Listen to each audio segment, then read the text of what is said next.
जूना अखाड़े में गया तो फिर सुल्फा चालू हुआ, चिलम चालू हुई, है ना। बिना संस्कार हो रहा था उस समय भी चिलम पिला रहे थे। ऐसा सब होता है। घोड़ों में सम श्री महादेव को वर्णन करते हुए 9 घोड़ा 13 तंबू, एक एक तंबू में 100 तंबू। बोलो जय शंभो नारायण की।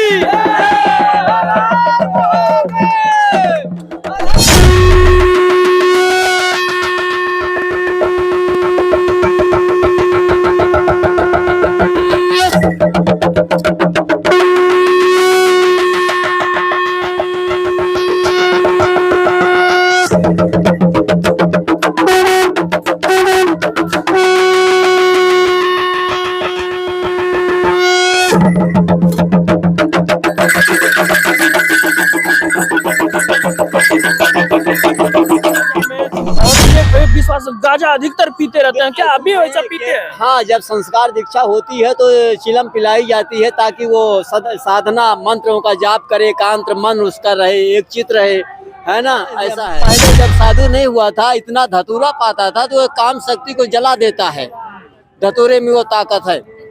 तो मेरा पहले ऐसा जीवन बीता। साधु संस्कार दीक्षा के बाद मैंने उसको कहीं न कहीं भगवान को क्या कहेंगे इस पर?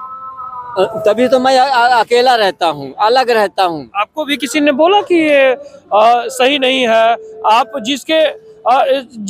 जिसको पूजा करते हैं। मैं संसार में विचरण करता हूँ तो इसी ढंग से मेरा सम्मान होता है। यहाँ केदारनाथ भी इतनी भीड़ में दर्शन। मैं मनीष कुमार भारद्वाज, इस समय मैं पहुँच चुका हूँ कुंभ नगरी। कुंभ नगरी में संतों का दर्शन से ही जीवन धन्य हो जाता है, सारे लोग ये मानते हैं और होता भी है। यहाँ पर आने के बाद कहीं ना कहीं एक एक से संत मिल रहे हैं। कोई हाथ ऊपर करके कई सालों से हाथ ऊपर किए हुए हैं, और कोई ऐसे साधु महात्मा मिल जा रहा है भगवान शंकर के रूप में, हाथों में डमरू, त्रिशूल, मोरपंख, साथ में शंख और मृग छाल की तरह वस्त्र। ये हमारे साथ महात्मा जी मिल गए हैं। हम इनसे जानने का प्रयास करेंगे, इनसे बात करने का प्रयास करेंगे, ये कहाँ से हैं और कब से ये वेश धारण कर लिए। प्रणाम गुरुदेव। हाँ, मैं यहीं का रहने वाला हूँ। प्रयाग से छोटे से बड़ा हुआ।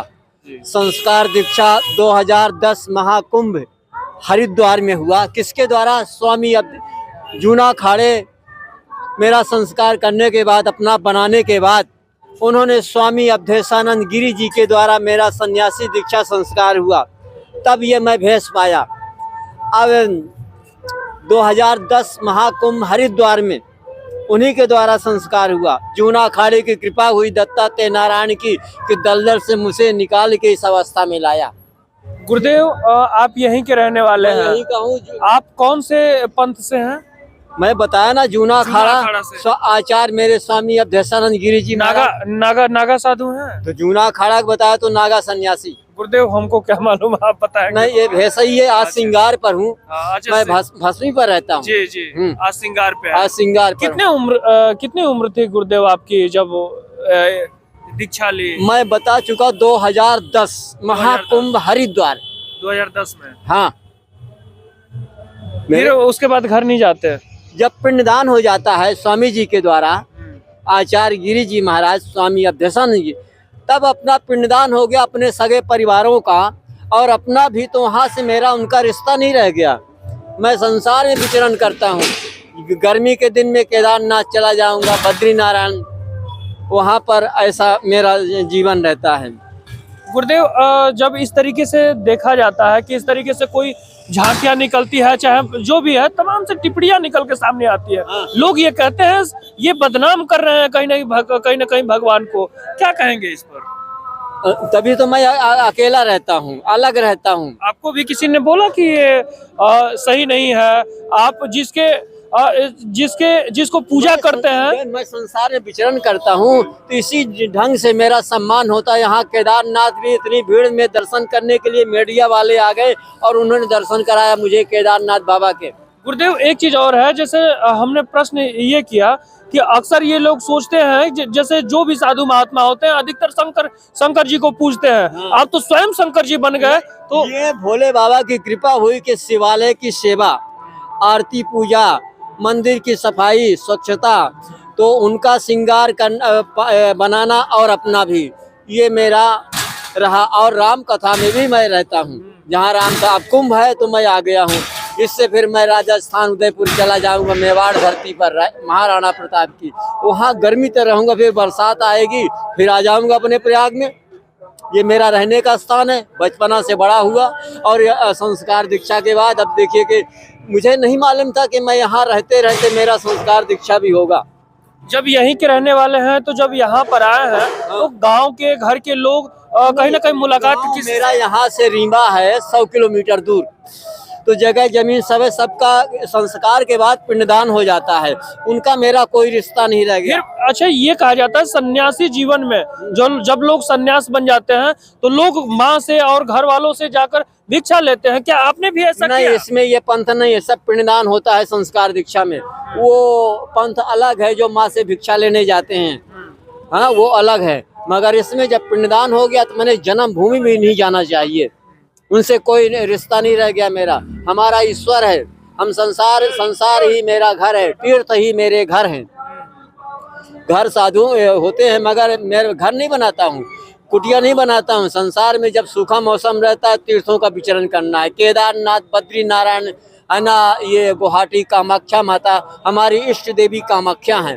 गुरुदेव, जैसे नागा साधु की बात की जाए तो नागा साधु अधिकतर अक्सर देखा जाता है, नागा साधु जो होते हैं वो नंगे रहते हैं। और लेकिन फिर भी ये सवाल है, ये हमारा, ये लोग कहते हैं, ऐसा सवाल आता है कि नहीं आता? आता है, हमेशा मन में आता है। क्योंकि इंसान है, चमड़ा है। और अभी एक जगह मेला में बाबा बड़ी वाली चरखी पर लोग बैठे थे, औरतें, जो औरत बैठी थी ऊपर, जो उसका बाल फंसा पूरा यहाँ से यहाँ तक चमड़ा उसका बाल सहित उखड़ गया था।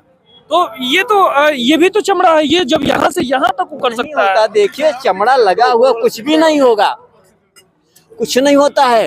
ये दत्तात्रेय नारायण की शक्ति है जो कुछ नहीं होता है।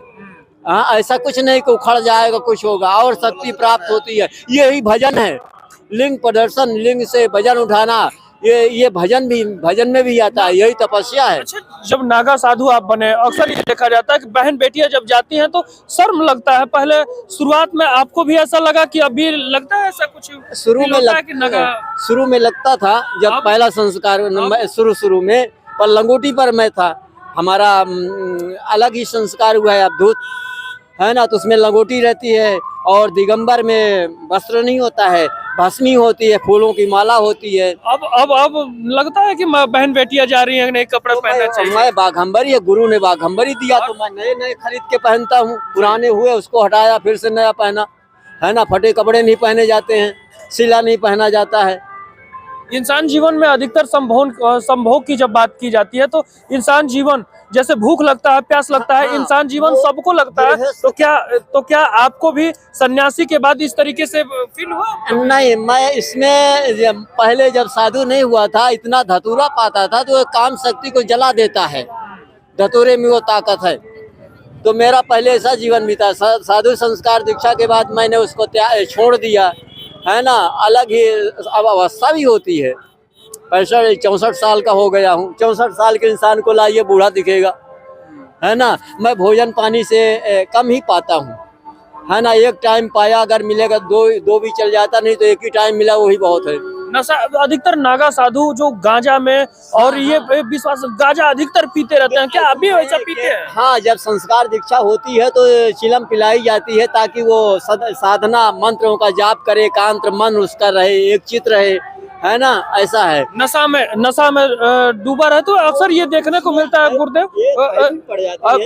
गुरुदेव एक चीज और है, अक्सर जो अपराध की बात की जाती है तो अपराध नशा में ही लोग कर देते हैं। नशा में लोग कोई गांजा पी लिया, कोई भांग पी लिया, कोई शराब पी के ऐसा कर देता, फिर कहता कि हमें नशा हो गया, तो हम नहीं समझ पाए। तो ऐसा भी हो सकता है। शराब वाले करते हैं, गांजा पीने वाले भोले के भक्त है, वो ऐसा नहीं करते हैं। उसमें वो शिष्टाचार रहता है। अब जूना अखाड़े के साधु हैं तो क्या उठपटांग थोड़ी करते हैं। जहाँ गलत होगा वहाँ सही रास्ते पर लाएंगे उसको, है ना, दंड देंगे। और इसमें कोई भजन साधना एकाध चित्र होता है, ईश्वर की भक्ति की जाती है। यह नहीं कि चिलम पीकर हम उलपटांग करें, और मन परमात्मा में जाता है।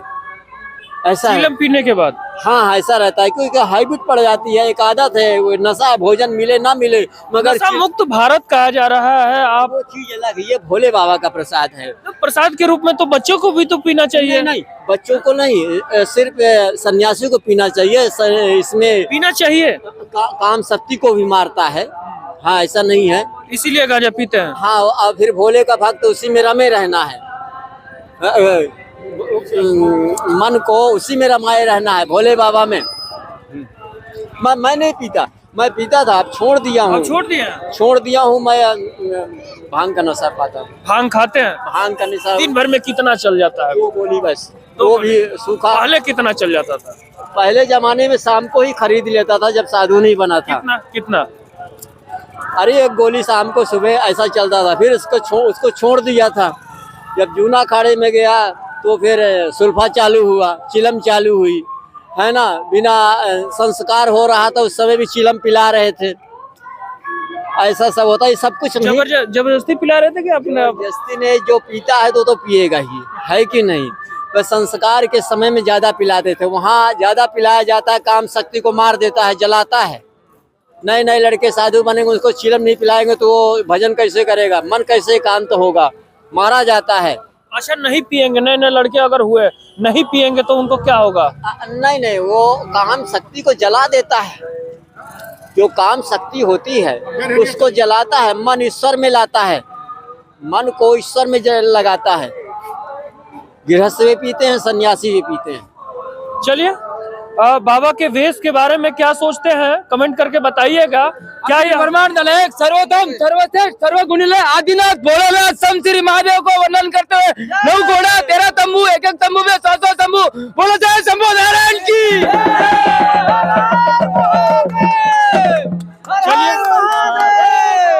चलिए हर हर महादेव। चलिए, बाबा से मुलाकात हुई। बाबा के वेश के बारे में आप लोग क्या सोचते हैं? क्या ऐसा पहन के चलना सही है या गलत? बाबा ने तमाम से बातें बताई, जो सन्यासियों के बारे में और अपने बारे में बताई। इसके बारे में क्या सोचते हैं, इनके बारे में क्या सोचते हैं, और यहाँ कुंभ नगरी के बारे में क्या सोचते हैं, कमेंट करके जरूर बताएं। मैं मनीष कुमार भारद्वाज, धन्यवाद।